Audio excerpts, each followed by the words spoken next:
Merhabalar, kanalıma, videoma hoş geldiniz arkadaşlar. Evet, bugün penye bir kumaşla çok basit, pratik bir penye bluz dikeceğiz arkadaşlar. Hiç bilmeyenler bile kendi ölçülerini alarak bu şekilde dikemiyordu. Buralar ise açık kenarlar. Bu şekilde ben kumaşımı serdim arkadaşlar ve şimdi kesmeye başlayacağız. Şu şekilde eğriliği atmak için düz bir çizgi çektim. Ense ölçümü yerleştiriyorum. Ense ölçüm benim 9 santim. Şuradan 9 santimi işaretliyorum. Hemen 11 santim omuz işaretini atıyorum. Ense için buradan 3 santim düşüklük yapıyorum. Ense çizgisinden 1-2 santim düz gittikten sonra bu şekilde yerleştirirsiniz. Şöyle çizi verirsiniz. Şimdi omuz düşüklüğü için de şu şekilde 3 santim kullanıyorum. 2,5'da kullanabilirsiniz, 3'te kullanabilirsiniz. Ben bu sefer 3 kullanmayı tercih ettim. Ve omuz başından şu şekilde omzumu çiziyorum. Gördüğünüz gibi ense ve omuz çizgisi çizildi. Şimdi omuz başından şuradan yani bedenimin boyuna bakıyorum. Ben tabi boyumu ayarlayarak kumaşımı kestim, hazırladım. Ben 80 santim uzunluğunda bir tunik yapacağım kendime. Evet arkadaşlar, şimdi buradan arka ön uzunluk olan 42 santimi düşüyorum. Hemen bunu enine uzatıyorum. Biliyorsunuz arkadaşlar, bu arka ön uzunluk hattı. Burası bel çizgimiz oluyor. Buradan sonra kalça düşüklüğüm 20 santimi çiziyorum. Kalça düşüklüğü de biliyorsunuz arkadaşlar 18 santimden başlıyor. 21,5'a kadar kullanılabiliyor. Bu nasıl bulunuyor? Bu kişinin boy ölçüsüne göre. Çok uzun boylularda 21,5 kullanabiliyorsunuz. Normal boylarda 20 santim, kısa boylarda da 18 santim kullanabiliyorsunuz. Şimdi kol evimi bulabilmek için ben kol evi ölçümü biliyorum aslında. Penye bu tarz kumaşlarda 21-22 santim yeterli geliyor. Fakat siz nasıl bulacaksınız? Omuz başından mevzur omuzu koyuyoruz, 42 santim. 42 santimi 2'ye bölüyoruz, 21 santim ve bir ekleme yapıyoruz, 22 santim. Bu 22 santimi omuz düşüklüğünden aşağıya şu şekilde işaretliyoruz. Şuradan belden yukarıda 20 kalan ölçümüz nedir? 17 santim. Şöyle buradan da çizebiliriz. Şu şekilde. Hatta 20 bile olabilir. Çünkü bu penye esnek bir kumaş. Kol evimizi şu şekilde çiziyoruz. Kol evi hattını. Yani burası göğüs hattı arkadaşlar. Şimdi buraya enine olan ölçülerimizi yerleştiriyoruz. Benim göğüs ölçüm 106/4 yapıyorum. Bu penye kumaş olduğu için hiç ekleme yapmasak da olur ama ben rahat sevdiğim için penye de olsa 1 santim ekleyeceğim. Yapacağım arkadaşlar. 28'de hafif bir oturtturma olmasını istiyorum. Göğüsten 28 girmiştim. Belimi de 27 çiziyorum hemen. Ve daha sonra basene geçiyoruz. Burası basen hattımız. Basen, bel, göğüs. Şimdi basenim 116 idi. Tekrar hesaplayalım. 116/4 yapıyorum. Eşittir 29. 2 santimde ekleme yapıyorum. 31 santimden çalışıyorum. Ve şöyle 2 santimde yırtmaç payı veriyorum. Ben 2 santim yırtmaç istiyorum. Çünkü yırtmaçlı istiyorum. Kol ev için şu cetveliniz varsa çok rahat kol evinizi çizebilirsiniz. Yoksa pratikte çizebilirsiniz. Şu şekilde şöyle kol evimi çizdim. Tabi bu 4 kat ön ve arkayı birlikte çalışıyoruz. Ön değişiklikleri daha sonra yapacağız. Belimiz için ise Düz cetvelle de çizebiliriz. Riga cetvelimizde de çizebiliriz. Şu şekilde çiziyorum. Ve burada 1 santim bele girme yaptık. Belimi hafiften otursun. Ve şu şekilde basen, çok kavisli olmayacak şekilde basenimi çiziyorum.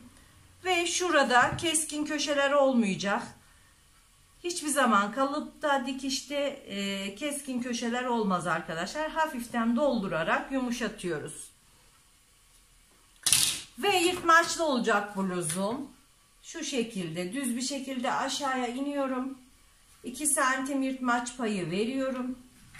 1 santim de dikiş payı vererek çiziyorum arkadaşlar. Yırtmacımız da hazır.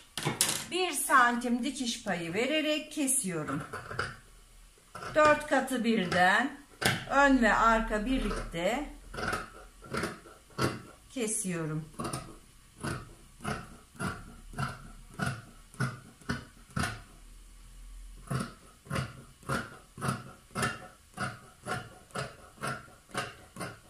Yırtmaca geldiğimde biraz üstten alıyorum ve 1 santim dikiş payı verdiğim yerden kesiyorum arkadaşlar. Evet, gördüğünüz gibi ön ve arka birlikte çıktı. Etek ucu düzeltmemi yapıyorum. Şu şekilde hafiften 1 santim yukarı çıkarak kesiyorum. Şimdi tek katını arka olarak ayırıyorum. Şimdi ben yakamı 0 yakalı seviyorum arkadaşlar. 3 santim inmiştik zaten. 3 santimden sonra şöyle bir 7 santim daha iniyorum. Ve şu cetvelimle gördüğünüz gibi yaka oyuntusunu da veriyorum.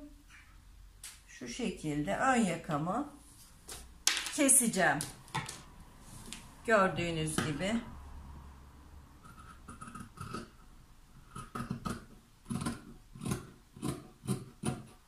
Ön yakamı kesiyorum. Omuz başından 0 girerek önde düşme yapıyorum. Tekrar kol evinden 0 giriyorum ve yığılma yapmaması için oyuntumu yapıp çıkıyorum arkadaşlar kol evinden. Ön bedenimiz de hazır. Şimdi ön ve arka kol evlerini ölçerek daha önceki videolarımda görmüştünüz. Kol tepe yüksekliğini bulacağız arkadaşlar. Şuradan şu şekilde ölçüyoruz. Buranın toplamını 50 santim. Bu 50'yi 3'e bölüyoruz ve kol tepe yüksekliğini buluyoruz arkadaşlar. Şimdi ben hemen kol kesmek için kumaşımızı 4 kat yaptık. Bu şekilde.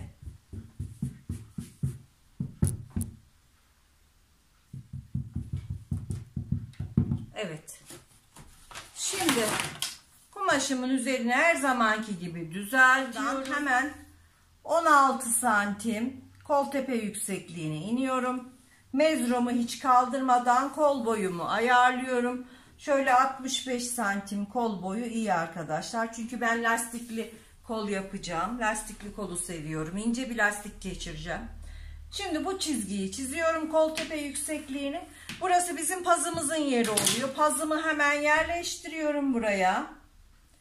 Şu şekilde 22 santimden yerleştiriyorum.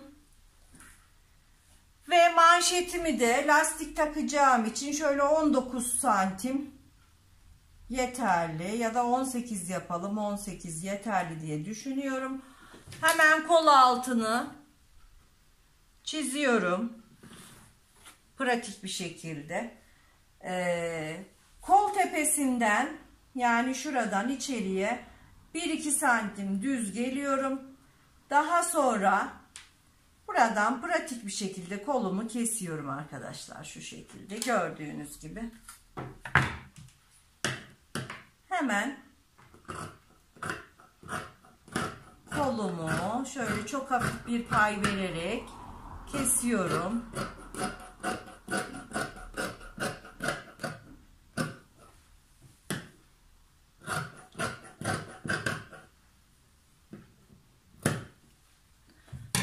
Evet arkadaşlar, kolumuzu da kestik şu şekilde.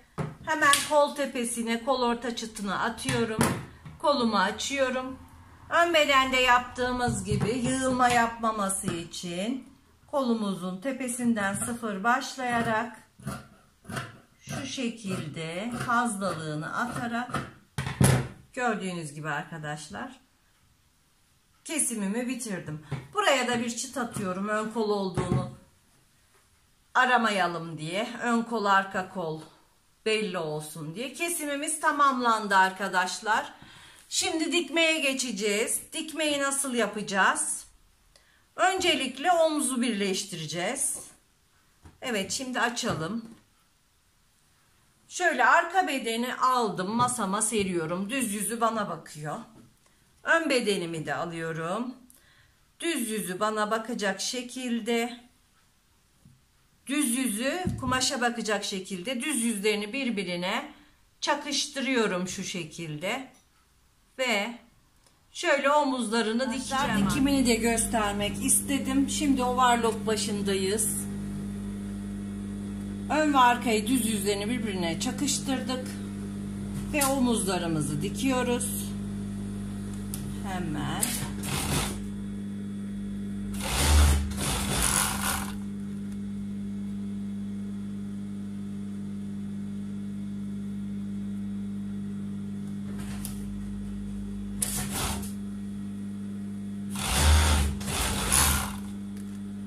Omuzlarımızı birleştirdikten sonra arka ve ön yaka ölçülerini ölçüyoruz. Buna göre kullanacağımız yakayı hazırlıyoruz arkadaşlar. Ben ölçtüm. Şöyle yaka dikişini denk getiriyorum. Şu şekilde. Dikişe başlıyorum. Ve ölçülerimizi şöyle ön ortası ölçüsüne tutuyorum ki tam güzel olsun. Yedirmemiz güzel olsun arkadaşlar.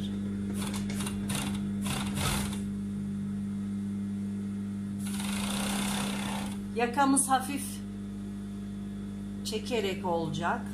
O yüzden yaka ölçülerini iyi ayarlamamız gerekiyor.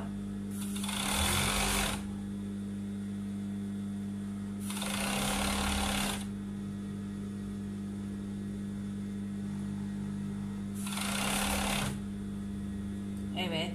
Ense ortasına işaretim tam denk geliyor. Benim yaka ölçülerim çok güzel olmuş.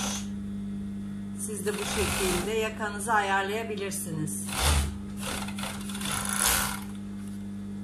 Evet, bakıyoruz şöyle kaçak var mı? Yok, gayet güzel. Evet, yakamızı gayet güzel bir şekilde diktik arkadaşlar. Şu şekilde. Şimdi kolları takıyoruz. Ön taraf, kolumuza çıt atmıştık ön tarafa. Hemen kolumu alıyorum.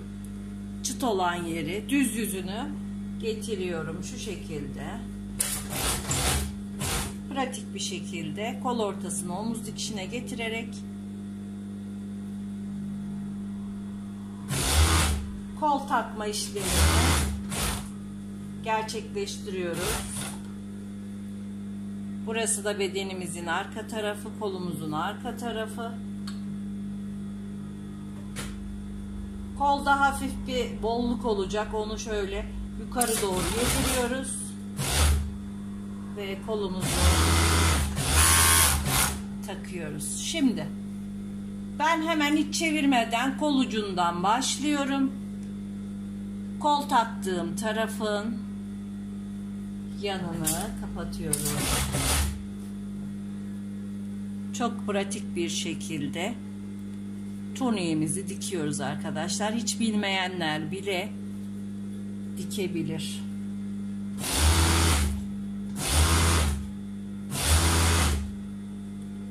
Kol altını denk getirmek için alt dikişi alta, üst dikişi üst tarafa yatırıyorum overlock dikişlerini ve bu şekilde overlock makineleri üstteki parçayı her zaman sündürürler. O yüzden Ona göre ayarlayacaksınız. Şimdi bluzumuz yırtmaçlı olduğu için buraya kadar tutuyorum. Şu şekilde. Buraya kadar dikeceğim.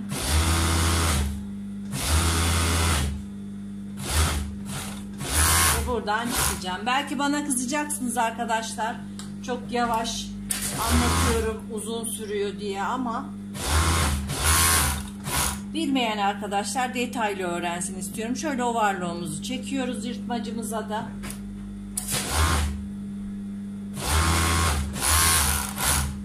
Evet.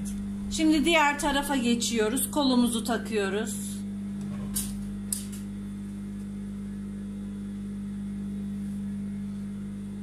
Burada arkadan başlayacak. Arka kol, arka beden. Şimdi ovarlığımızı çekiyoruz.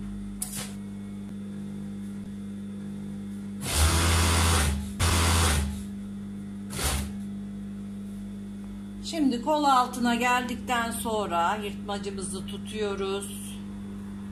Bakın arkadaşlar. Şu şekilde tutuyorum.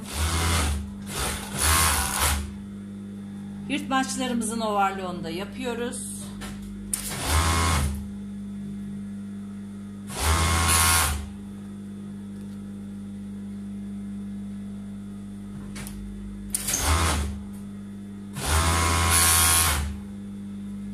Evet arkadaşlar, şimdi düz makineye geçeceğim. Daha önce yırtmaçlı tunik videom vardı. Burayı şöyle dikeceğim ve çevirip bunları böyle kapatacağım.